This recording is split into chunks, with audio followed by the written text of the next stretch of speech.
Hi வணக்கம் உறவுகளே, நான் உங்கள் மல்லிக்கடை பூனா. இன்றைக்கி என்ன பதிவுன்னு பார்த்தீங்கன்னா, நம்ம மிளகா ரேட்டு தாங்க.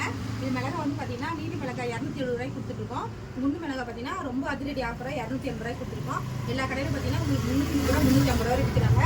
நல்ல கோல்டு மிளகா, உங்களுக்கு பொடி கிடையாது, நல்ல சிகப்பு. உங்ககிட்ட என்ன ஸ்பெஷாலிட்டின்னு கேட்டிங்கன்னா வந்துக்கிட்டு வாங்க. நீட்டி மிளகா, இந்த குண்டு மிளகா வந்து பார்த்தீங்கன்னா இந்த சல்லை இருக்காது. நானே ரொம்ப தேடி கண்டுபிடிச்சி உங்ககிட்ட காட்டுற மாதிரி எடுத்தேன்.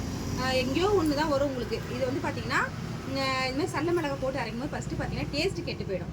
அதுக்கப்புறம் வந்து பார்த்தீங்கன்னா இது வந்து கேன்சலாக வருதுன்னு சொல்கிறாங்க. நம்ம அதை பற்றி ஆராய வேணாம். கண்டிப்பாக நீங்கள் இதை இந்தமாரி கம்மி ரேட்டில் கொடுக்குறான்னு சொல்லிட்டு வாங்கி அரைச்சிங்கன்னா இவ்வளோ பொருள் போட்டு நம்ம அரைக்கிறது வந்து பார்த்தீங்கன்னா டேஸ்ட் நல்லா இருக்காது, சுத்தமாக நல்லா சொல்லிட்டு நிறைய கஸ்டமர் வந்து வீட்டு மிளகாத்தில் அரைச்சி மிளகாத்தில் வாங்குறாங்க. ஸோ நாங்கள் வீட்டு மிளகாத்தில் அரைச்சும் விற்கிறோம், அதே சமயத்தில் மிளகாவும் விற்கிறோம். இப்போ தான் சேல்ஸுக்கு கொண்டு வந்திருக்கோம். இதுவே நீங்கள் கடைக்காரங்க இந்த பதிவு பார்க்குறீங்க அப்படின்னு சொன்னீங்கன்னா நீங்கள் 10 கிலோ மேலே வாங்கினீங்க அப்படின்னா நான் உங்களுக்கு வந்து ஸ்ட்ரெயிட்டாக கொரியர் பண்ணிவிடுவோம். அதோட ரேட்டு வந்து பார்த்தீங்கன்னா உங்களுக்கு 260 ரூபா வரும் உங்களுக்கு. ஸோ நீங்கள் 290 ரூபா தாராளமாக விற்றினா வந்து 40 ரூபா கிடைக்கும். உங்களுக்கு மிளகா வந்து தரமாக இருக்கும். நீங்கள் வந்து எங்கேயும் பார்த்து அலைஞ்சி தேடி கண்டுபிடிச்சலாம் நீங்கள் வாங்க தேவையில்லை. ப்ளஸ் ஷிப்பிங் சார்ஜ் தனியாக வந்துடும். ஸோ இது சேல்ஸ் கொண்டு வந்ததுனால நம்ம ஸ்ட்ரெயிட்டாக குண்டூர்லேருந்து வாங்குகிறோம். அதனால் வந்து பார்த்திங்கன்னா மிளகா வந்து நல்லா பார்த்திங்கன்னா ஃபுல் கலர் இருக்கும். ஒரு சொத்தை கூட நீங்கள் தேடி எடுக்க முடியாது. சரி, நீங்கள் என்ன ரேட்டுக்கு வாங்குறீங்க, கஸ்டமர் என்ன ரேட்டுக்கு வாங்குறீங்க கமெண்ட் பண்ணுங்கள்.